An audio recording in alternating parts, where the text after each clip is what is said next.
आप देख रहे हैं जोहार झारखंड और आपके साथ मैं हूं विवेक। देखते हैं 5 मिनट में 25 खबर। रांची, चतरा और कोडरमा 3 सीटों पर बीजेपी ने अब तक प्रत्याशियों का ऐलान नहीं किया और ऐसे में कांग्रेस ने निशाना साधा है। आरोप लगाया है कि बीजेपी के पास उतारने के लिए उम्मीदवार नहीं है। मुख्यमंत्री रघुवर दास अब बिहार में भी बीजेपी के लिए वोट बटोरेंगे। बीजेपी ने झारखंड के सीएम रघुवर दास को स्टार प्रचारकों की सूची में शामिल किया है। बीजेपी ने बिहार में लोकसभा चुनाव के दौरान जोरदार चुनाव प्रचार के लिए 42 स्टार प्रचारकों की सूची जारी की है। अन्नपूर्णा देवी ने कहा कि वे बिना किसी शर्त के बीजेपी में शामिल हुई हैं। उन्होंने कहा कि पार्टी का जो आदेश होगा उसका वो पालन करेंगे। बीजेपी में शामिल होने के बाद अन्नपूर्णा देवी मंगलवार को रांची पहुंची थी। झारखंड में महागठबंधन टूट के कगार पर रहे आरजेडी ने चतरा से सुभाष यादव को उम्मीदवार बनाया है। पटना में राबड़ी देवी ने सुभाष यादव को पार्टी का सिंबल दिया है। कांग्रेस नेता सुखदेव भगत ने कहा है कि चतरा सीट पर कांग्रेस भी अपना उम्मीदवार उतारेगी। आरजेडी को पलामू की सीट दी गई थी। चतरा में राष्ट्रीय जनता दल का कोई जनाधार नहीं है।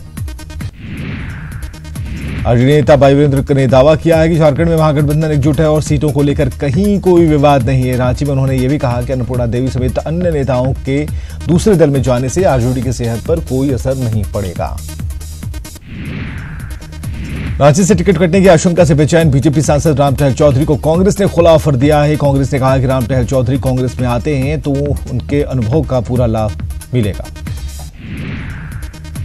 डुमरी के जेएमएम विधायक जगन्नाथ महतो ने दावा किया है कि वो गिरिडीह लोकसभा सीट से पार्टी टिकट के प्रबल दावेदार हैं। बोकारो में मीडिया के सवाल पर उन्होंने कहा कि रविंद्र पांडे को गिरिडीह की जनता स्वीकार नहीं करेगी। पूर्व मंत्री और कांग्रेस के महासचिव दुलाल भुइयां ने हाथ का साथ छोड़कर हाथी की सवारी शुरू कर दी है। रांची में बीएसपी के कार्यालय में आयोजित मिलन समारोह में दुलाल भुइयां ने अपने कई समर्थकों के साथ पार्टी की सदस्यता ग्रहण की। ईवीएम सुप्रीमो बाबूलाल मरांडी ने केंद्र सरकार पर हमला बोला। उन्होंने कहा कि गरीबी बेरोजगारी पर चर्चा होनी चाहिए, उसे दूर करने के उपाय होने चाहिए, लेकिन सरकार बस सेना के राजनीतिकरण में लगी है। धनबाद जिला परिषद मैदान में बीजेपी की विजय संकल्प रैली हुई। इसमें झारखंड बीजेपी के चुनाव प्रभारी मंगल पांडे बतौर मुख्य अतिथि शामिल हुए। इस दौरान मंगल पांडे ने लोगों से पीएन सिंह के पक्ष में मतदान करने की अपील की। पलामू में बीजेपी की विजय संकल्प सभा का आयोजन किया गया, जिसमें केंद्रीय मंत्री जयंत सिन्हा, स्वास्थ्य मंत्री रामचंद्र चंद्रवंशी और पलामू से बीजेपी उम्मीदवार बीडी राम समेत कई विधायक और नेता शामिल हुए। पलामू पहुंचे केंद्रीय मंत्री जयंत सिन्हा ने विकास के मुद्दे पर जनता से वोट मांगने की बात कही। जयंत सिन्हा ने महागठबंधन पर निशाना साधा और कहा कि इस बार महागठबंधन की दाल नहीं गलेगी।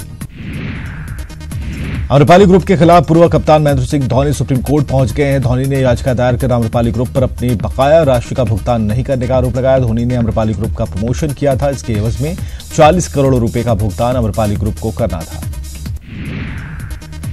गुमला के टोटो निवासी विदेश्वर बड़ाई की धारदार हथियार से हत्या कर दी गई है। बैंक कॉलोनी निवासी एक शख्स के बुलावे पर हो गए थे और इस दौरान उनकी हत्या की गई। पाकुड़ में 2 पत्नियों के विवाद में मंगलापाड़ा निवासी अलवेश टुडू ने फांसी का फंदा लगाकर सुसाइड कर लिया। पाकुड़ पुलिस मामले की जांच में जुटी है। रांची के तमाड़ में 2 ट्रकों में सीधी टक्कर में एक ड्राइवर गंभीर रूप से घायल हो गया। ट्रक में ड्राइवर लगभग 30 मिनट तक दबा रहा। काफी मशक्कत के बाद उसे निकाला गया और हॉस्पिटल भेजा गया।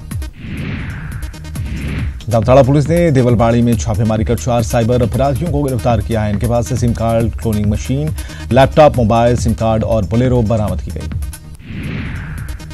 सोशल मीडिया के जरिए बोकारो के मनीष से प्यार और फिर शादी के बाद परिजनों ने दिल्ली के शीतल को ठुकरा दिया। ऐसे में पीड़ित शीतल हक मांगने बोकारो के सेक्टर 9 में मनीष के घर पहुंच गई। पाकुड़ में राजमहल लोकसभा क्षेत्र को लेकर चुनावी तैयारियां तेज हो गई हैं। पाकुड़ के साथ साथ लिटीपाड़ा और महेशपुर में प्रशासन की ओर से चुनावी तैयारी तेज कर दी गई है। बोकारो में गिरिडीह लोकसभा क्षेत्र की चुनावी तैयारी तेज हो गई है। इसके लिए बड़ी संख्या में ईवीएम और वीवीपैट मशीन बोकारो पहुंचाए गए हैं, जिन्हें कड़ी सुरक्षा के बीच रखा गया है। रामगढ़ में 1090 पीठासीन अधिकारियों को लोकसभा चुनाव की ट्रेनिंग दी गई। साथ ही उन्हें ईवीएम, वीवीपैट और मॉकपोल समेत कई जानकारियां दी गई। गुमला के केंद्रीय विद्यालय में पुस्तकालय के लिए लाखों रुपए का फंड दिया गया है, लेकिन कमरे का इंतजाम नहीं होने के चलते छात्र छात्राओं को परेशानियां हो रही हैं। जमशेदपुर में ट्राइबल चैंबर ऑफ कॉमर्स की ओर से 2 दिवसीय सेमिनार का आयोजन किया गया, जिसमें ST/SC उद्यमियों को सरकार की योजनाओं की जानकारी दी गई। रांची जिला प्रशासन की ओर से मतदाताओं को जागरूक करने के लिए जोर शोर से अभियान चल रहा है। इसके लिए रेडियो पार्टनर्स और कैंपस एम्बेसडर भी बनाए गए हैं।